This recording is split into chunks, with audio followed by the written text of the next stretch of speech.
Hello, I'm Sarah Batul and welcome to the forefront of global headlines. The annual White House Correspondents' Association dinner, marked by humor and sharp commentary, faced protests outside over Israel's Gaza offensive. President Biden, along with comedian Colin Jost, engaged in light-hearted banter, with Biden joking about age and his rivalry with Trump. However, protesters rallied outside, decrying Biden's stance on Gaza, unfurling a massive Palestinian flag. The event unfolded amidst growing tensions, with Palestinian journalists urging a boycott.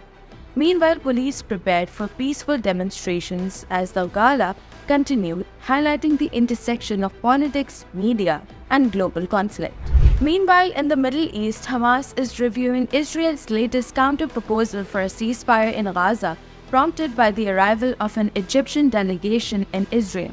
The potential ceasefire talks coincide with Israeli preparations for a military advance into Rafah, Gaza's southern city.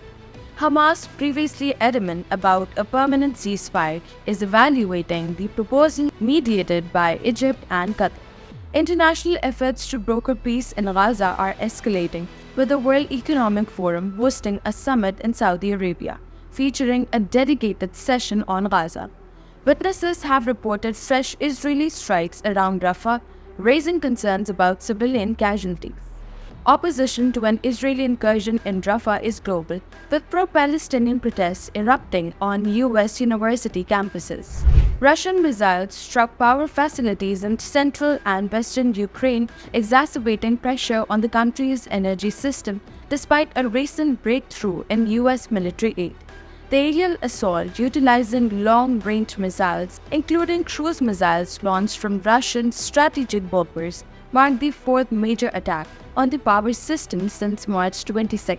President Zelensky reiterated appeals for defensive missiles, including the Patriot system, as Ukraine faced shortages in air defenses. While the targets included critical electricity and gas transit facilities, details on damages remain unclear. Ukrainian air defenses successfully intercepted 21 of the 34 incoming missiles, according to the Air Force commander. Shifting our focus to Pakistan, Prime Minister Shehbaz Sharif is set to join a special World Economic Forum meeting focusing on global collaboration and energy. Accompanied by a delegation including Foreign Minister Saud Dar and Finance Minister Mohammad Aurangzeb, he aims to bolster ties with Saudi Arabia. Amidst discussions with Kuwaiti and Saudi officials as well as global leaders and organizations, Shehbaz Sharif's visit underscores Pakistan's commitment to sustainable development and foreign partnerships. That concludes our weekly roundup of economic news. Until next week, stay informed and stay connected by subscribing to Dawn News English.